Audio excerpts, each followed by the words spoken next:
Welcome back to my next series of reviews, Ginger Snaps. And let's start with a bit of history. The Ginger Snaps series spanned 4 years and culminated into a franchise of 3 movies. A Canadian horror focusing on werewolves, it was produced by then relatively unknown and up-and-coming Lionsgate Film. Back when they were a quaint star sign instead of the hellish domain of rusted cogwheels and torture we associate with them today. The first Ginger Snaps movie was released in 2000, gaining a cult status, and based on successful DVD sales, both a sequel and a prequel were filmed back-to-back and released in 2004. But we'll talk about them in later videos. Today, let's talk about the first movie, Ginger Snaps. Our movie begins in the suburbs of Bailey Downs. While a woman rakes her yard, her son plays with the family dog, Foot. What have you got there? We then find out what happened to the rest of the dog.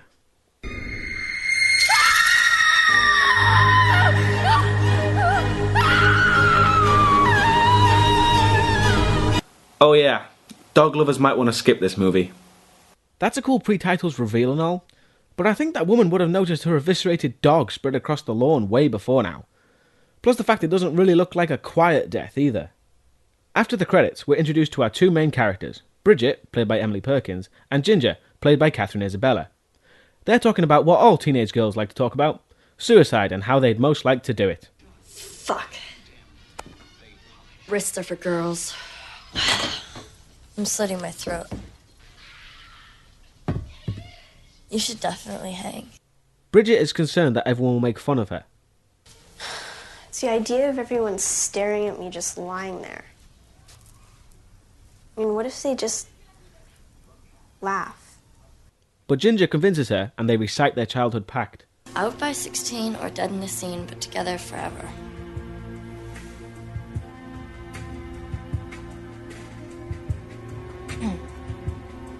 Together forever.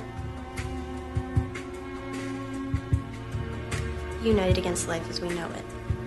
We find out that what they're actually doing is composing a school project, and it's all just harmless fun.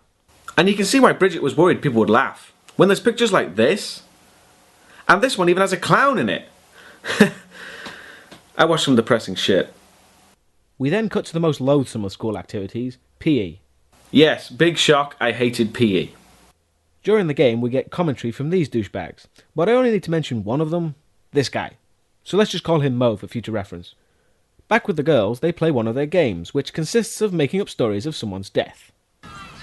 Trina Sinclair, DOA at the hair dye aisle, perished while seeking matching barrettes on nothing but diet pills and laxatives. I would say that's pretty morbid, but after the suicide montage, nothing can faze me. This gets the attention of the bully of our story, Trina. Trina goes after Bridget, who ends up getting pushed to the ground. Beast of Bailey Downs strikes again. That's 4 dogs this week. Whoa, bonus. I guess you're DOA on a dog, huh, Fixface? That's enough. Oh, come on. How has nobody seen that yet? It's right in the middle of the fucking playing field. Are these dogs just appearing when it's dramatically convenient? Moving on, while Bridget cleans up, they decide to get back at Trina. Seriously, what about torture? Anything you want. Or, she has that dog. We could kidnap it, make it look like he got eaten by the beast of Bailey Downs. We've got all that blood and fake guts from the slideshow. Yeah. That's wicked, let's do it. So they form their plan, and then Mo tries to use that good old high school charm on Ginger. So, Fitz, I think we should get together. Fortunately, Ginger's not an idiot and reacts accordingly. Oh.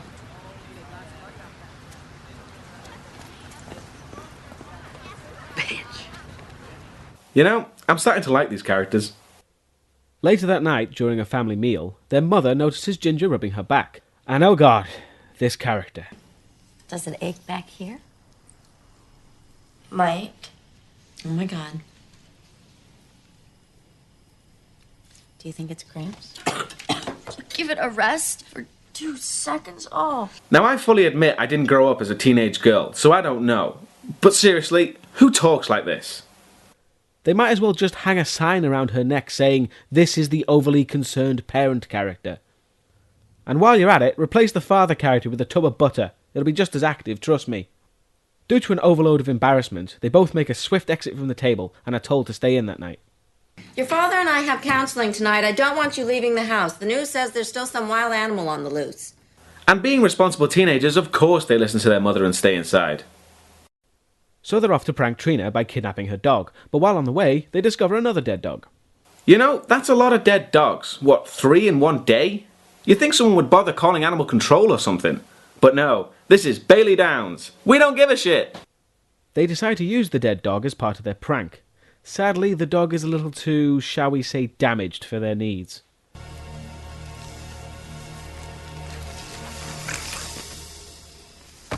Oh, gross.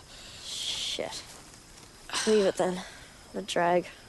After Bridget mistakes it for the dog's blood, Ginger discovers she just got her period. What bad timing. I mean, it really couldn't get much worse than that.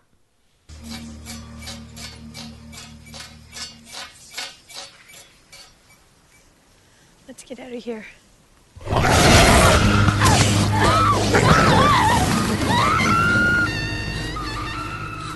When it rains, it pours. Bridget is left alone as she runs after Ginger. Ginger ends up running into Bridget, but she's swiftly dragged away again. And I should mention how well done this scene is. It's appropriately brutal and savage, with the seeing the right amount of the beast without showing too much. And the most important part, the beast is actually there. Of course, this was a time when CGI wasn't used as heavily as it is today, but I think many people would agree that this werewolf looks 100 times better than this. We must destroy it before it's born. You mean kill Bella? Oh yes, I went there. They run across the road, narrowly missing an oncoming vehicle, with the wolf not being so lucky.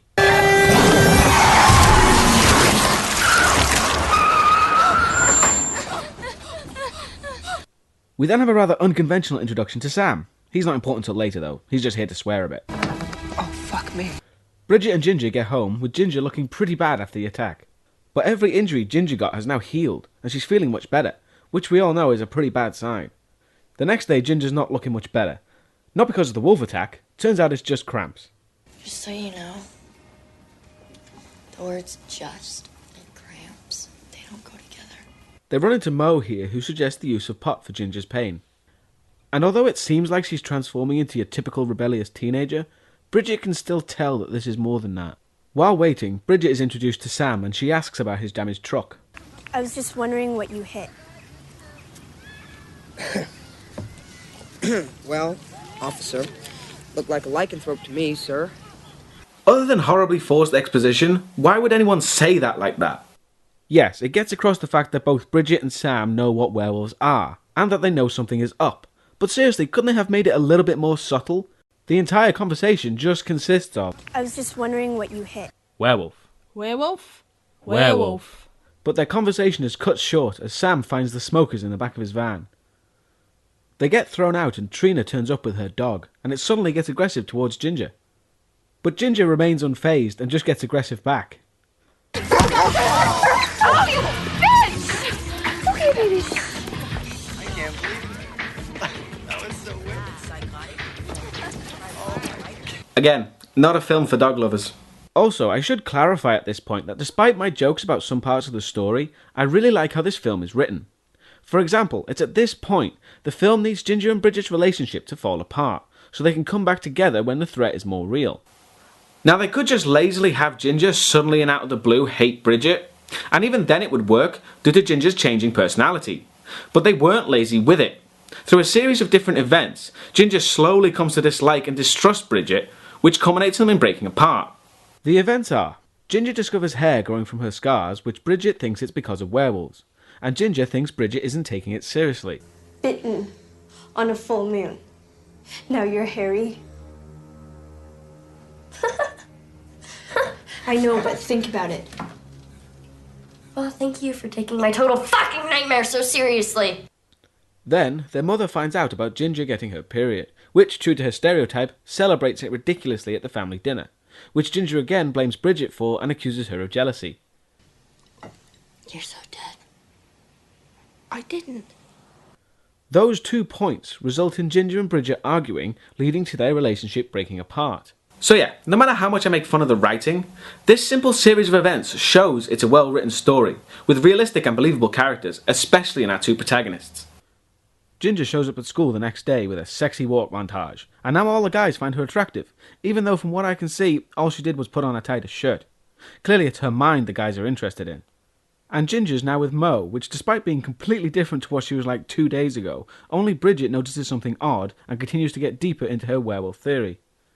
Sam shows up as he's found Bridget's picture of the werewolf and has been looking for her. It's what you hit. I know. But what the fuck was it? See, I flatten an animal. Furry, all fours. Could be anything. But here I am thinking... lycanthrope. You know what annoys me after all the praise of the writing? They never really explain why Sam is so interested in Bridget and her werewolf theory. He just accepts every piece of information given to him. I mean, I really like the character, but his blind belief really bugs me. Apart from the picture, he's never really given any proof from Bridget until the climax of the movie. But that ability to believe Bridget is possibly her greatest reason to trust him, because as we've seen in the dead dogs left in plain view, and as we'll see later in the movie as Ginger gets more and more feral, most people of this world simply don't notice these things. Currently, Bridget is researching and waiting for some sign that her theory is correct. But later that night in bed, she gets that confirmation.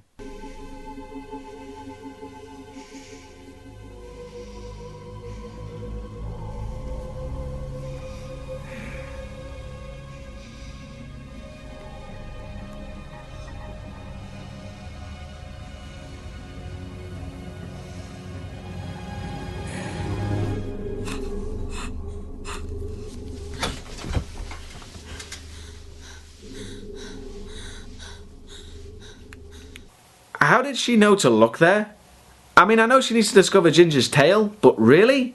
Did she have to pull down her sister's pants? You're just encouraging the slash fic movie. Anyway, the next day, Bridget decides to tell Sam everything that's been going on, but she doesn't trust him enough yet, because she leaves out one small detail.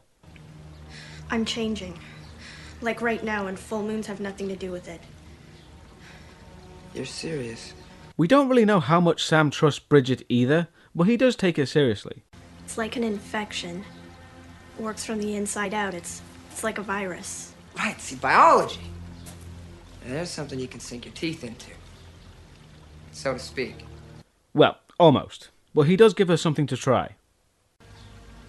Then again, when I start piercing shit, I got infections. Girl says try pure silver. Cleared up like that.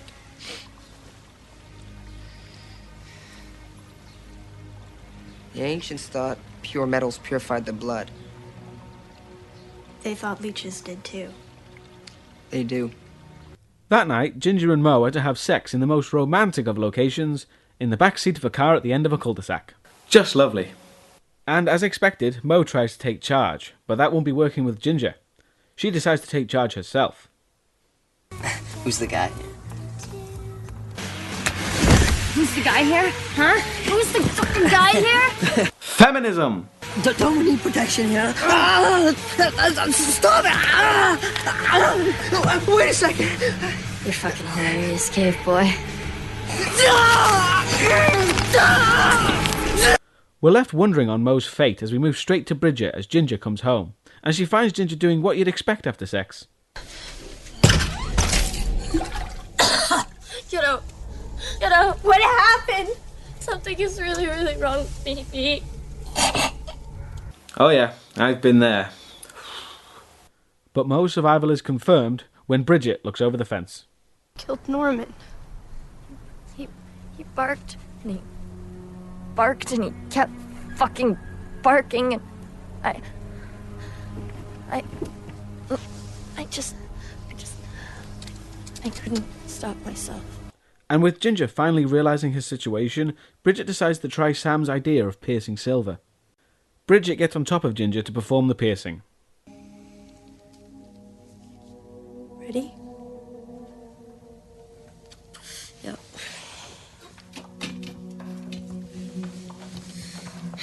Oh, we're dangerously close to slash fic again, movie. Come back, movie. Come back!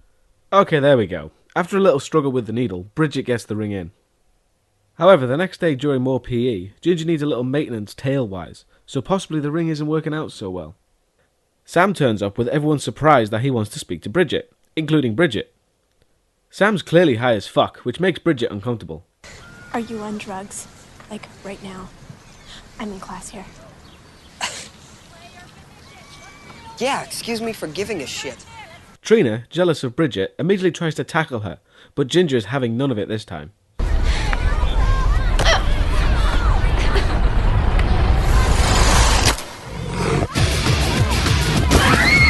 It's subtle, but when Ginger is pulled off of her, you can see her lick blood from her hand, which just gives her a touch of menace, because we don't know if she would have stopped herself. Then we see the real impact of what Ginger did to Mo.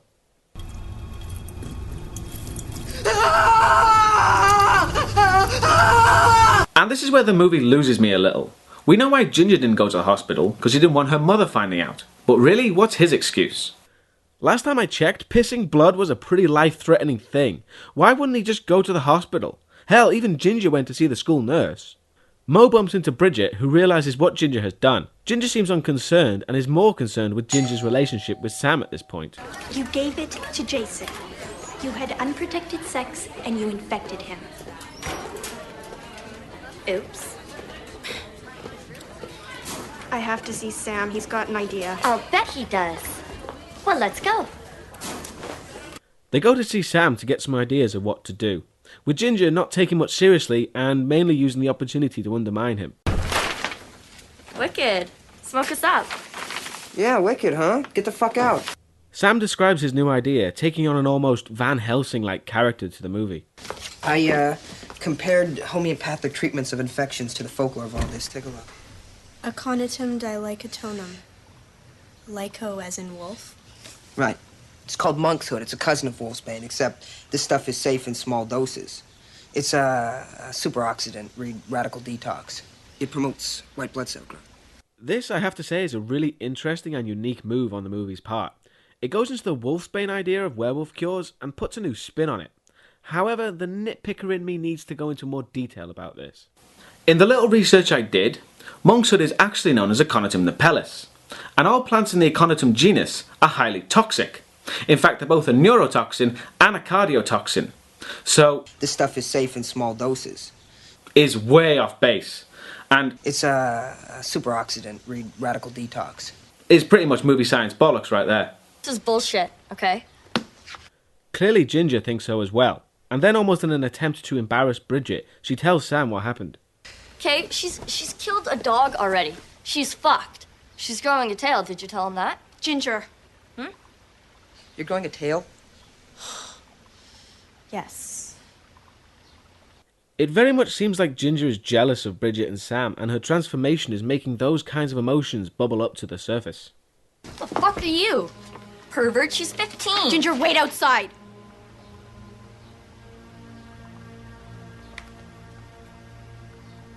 It's fine. He rapes you? Don't come crying.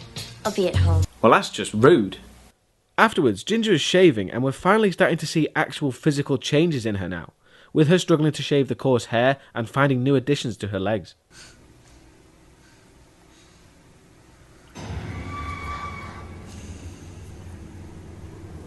Bridget returns home and is confronted by Trina. Give me back my dog. Trina, I don't have your dog. Ginger took him. I saw her. Ginger attacks Trina, and Bridget, knowing what she's capable of, tries to calm the situation down. Okay, let's just chill, right, Trina? You know what, Trina? She's doing your bone. I wouldn't be so quick to get so friendly. And Ginger's jealousy is in full view now. She's an asshole. She's not worth it. That you asked for this. You picked Sam over me. Whatever happens now, it is your fault. Trina manages to break free of Ginger's hold and grabs a knife. Don't touch me, you freaks! You're both just totally fucked! You ever think death might have a pretty sick sense of humour?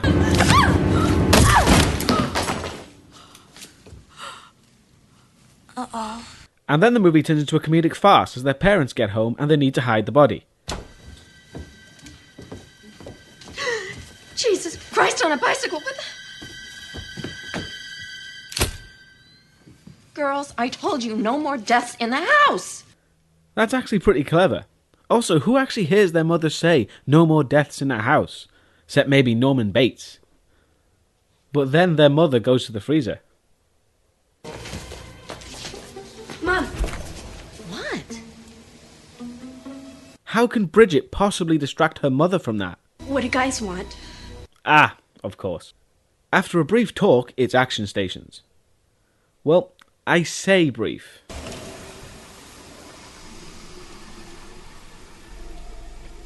This is just great.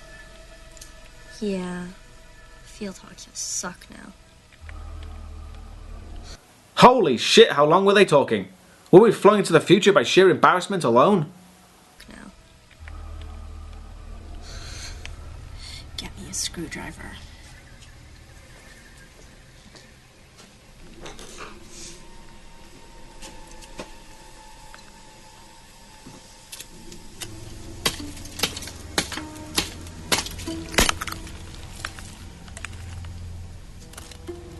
Oh God.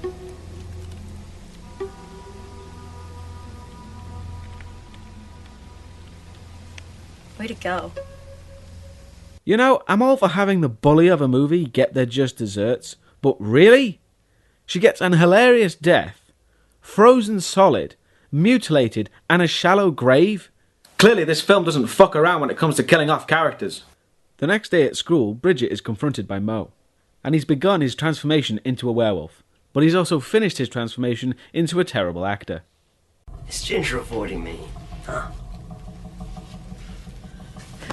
Because I'm feeling pretty good right now. I just got a few questions for her, like, I'm growing a goddamn tail out of my ass, and I thought you might have a few tips on how to deal with keeping that quiet.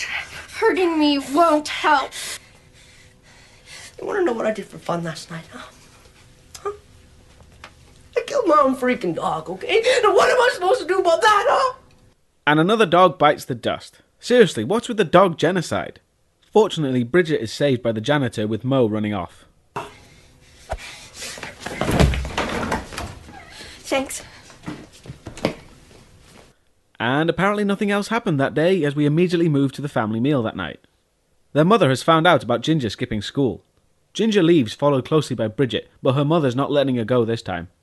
Bridget notices some flowers her mother has bought. What are these? Monk's hood. Bridget, Where'd you get them? from a craft store. Which is pretty damn convenient to say the least, but it was set up, so I'll let it go. Bridget goes to tell Ginger the good news. Look what Pamela had. What are you doing? I'll just take it off. I'm just taking it off. Stop! No! Again, I should say, this is a really well done, dramatic and emotional scene, and it really shows the connection and chemistry between these two characters. So let's completely contradict the scene showing Bridget caring for Ginger and just have her lock her in the bathroom instead. Seriously, why wouldn't Ginger want to go with her and cooperate? There's no real reason for Bridget to suddenly lock her up. And I imagine it would make Ginger trust Bridget even less and get really pissed off in the process. P. Let me out! Bridget takes the monk's hood to Sam so they might make a cure. Holy shit, that's monk's hood. Where the fuck did you get that? I don't know if you smoke it or eat it or what, but I need to try it now. Well, you got me, but to be sure, I'd have to say direct route. Injected. So yes, gather round, kids, as we show you how to make injectable narcotics. I'm only kidding. They don't treat it like some high-inducing drug. We've got the second one for that. But anyway, Bridget and Sam finish their cure prototype, and then Sam proves he's not as gullible as I first thought.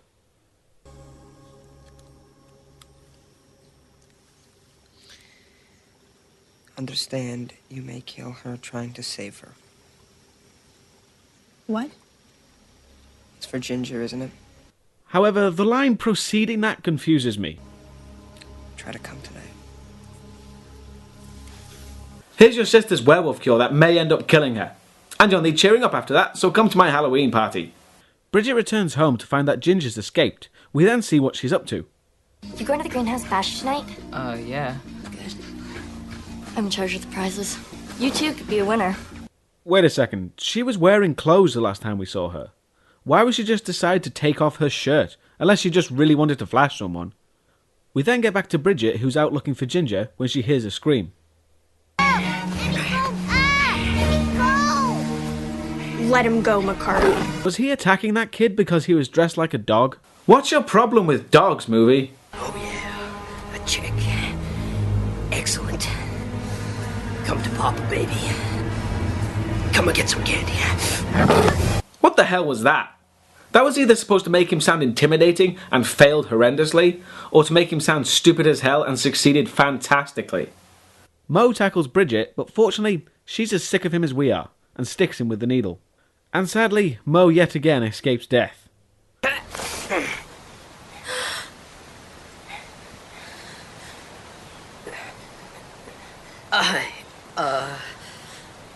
I have to go, I have a class. He may be alive now, but trust me, after that kind of monkshood dose, let's show him what he's won!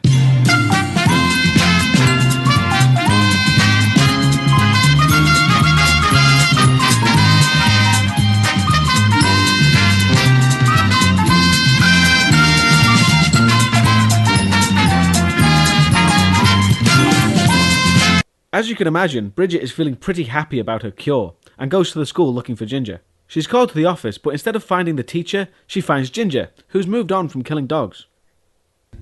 He wanted to call fucking Pamela B and tell her we needed help. So I stopped him. See how that works? How I do not betray you. Bridget decides they need to clean. She's clearly had enough of Ginger messing things up. We wait till everyone leaves, and we clean this up somehow. I think you've fucked up enough. After the school has closed, Bridget goes looking for cleaning supplies while Ginger waits in the office. At least Ginger makes sure not to let anyone in.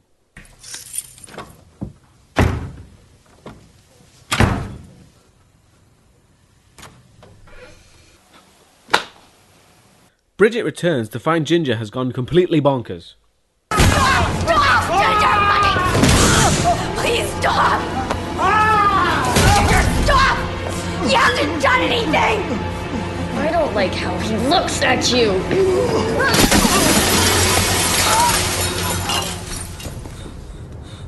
And when they find out that instead of killing him, Ginger's infected him, she takes little time in deciding what to do. He's not dead. You've infected him. Let me call help for him. Oh, fuck. Fuck. And earlier when Ginger said, I get this ache, and I thought it was for sex, but it's to tear everything into fucking pieces. well, now her sexual desires are the same as her violent ones.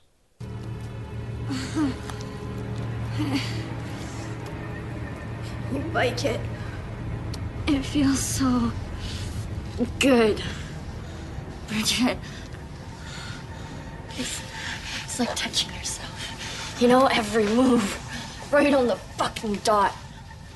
And after, see fucking fireworks, supernovas, and the goddamn force of nature. I feel like I could do just about anything.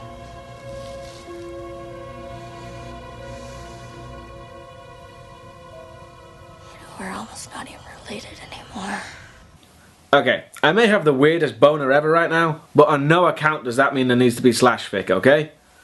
Ginger proposes a new pact with Bridget, which Bridget disagrees with. We'll scratch, swap some juice. We'll be our own pack like before. So us be. I'd rather be dead than be what you are. I don't really know Ginger's thought process, but I can imagine that she thinks Bridget's refusal to be with her has something to do with Sam, as we've seen she's jealous of him. So I guess she's decided to take him out of the equation as she goes to see him. But it turns out their plans weren't going well anyway, as their mother has found Trina's body, and as Bridget runs after Ginger, she's picked up by her mother. They arrive at the party and they have a talk about what needs to be done. Go get your sister. Mom, I don't You've think... done a terrible thing. But you're my tiny babies. It's one thing if you leave. It's almost normal, but no one's gonna take you from me.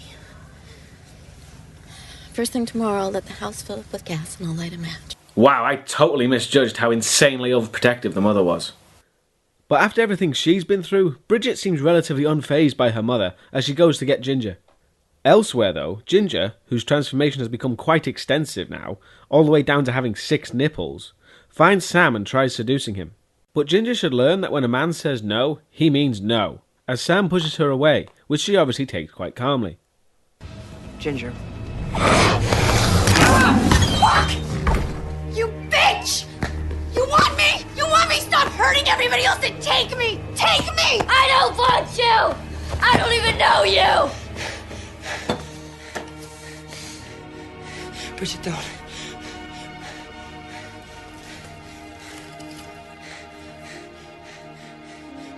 Bridget, don't! You wreck everything for me that isn't about you.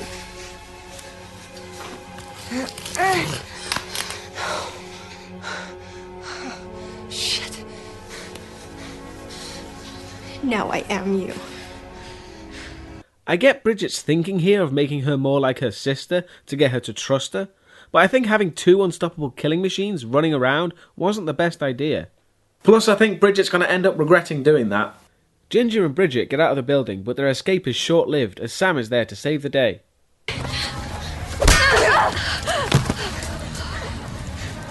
What the hell did you do that for?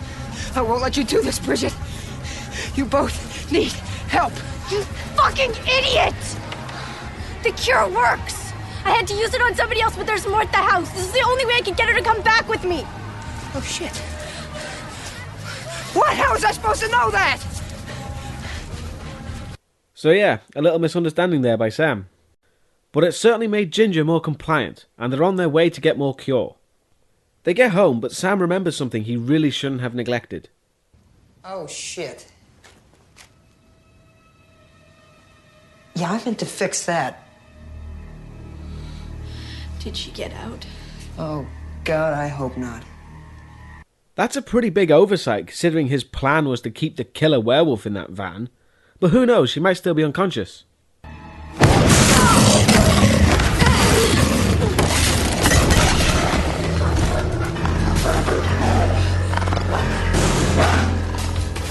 So they're on the run from Ginger, who's loose in the house, and they take refuge in the pantry, where they make more cure.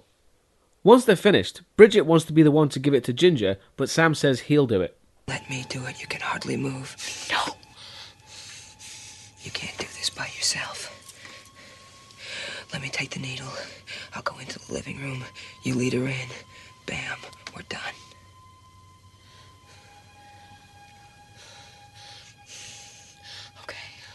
Okay.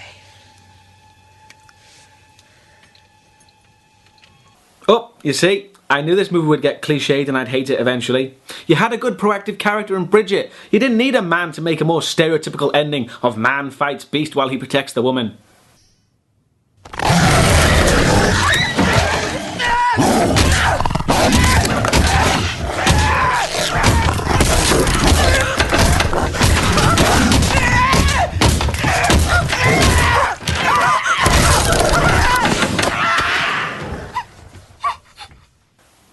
Well, never mind. So Bridget, now alone, goes searching for Sam and Ginger, following the blood. She finds them both. Well, sort of.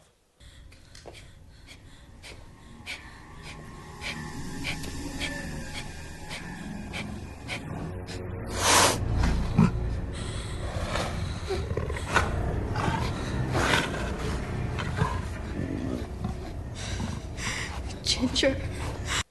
And even when she's an animal, Bridget still chooses to try and be with her and help her. But it's something she just can't do, and is forced to run away after Ginger kills Sam.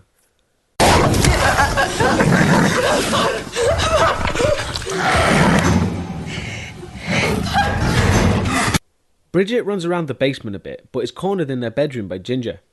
She continues to try and get through to her, but it doesn't work as Ginger jumps at her and is stabbed in defense. And as added irony, the knife Ginger was using the first time we saw her is the same knife that in the end killed her. And our final scene of the movie is of Bridget holding the werewolf Ginger as she dies. So that was Ginger Snaps, and frankly, it's pretty damn good. With its realistic characters, original approach to werewolves, and a liberal sprinkling of metaphor and subtext, makes this one hell of an enjoyable movie. It has its flaws, yes, but I think the pros outweigh the cons this time. So it's 1 down and 2 to go.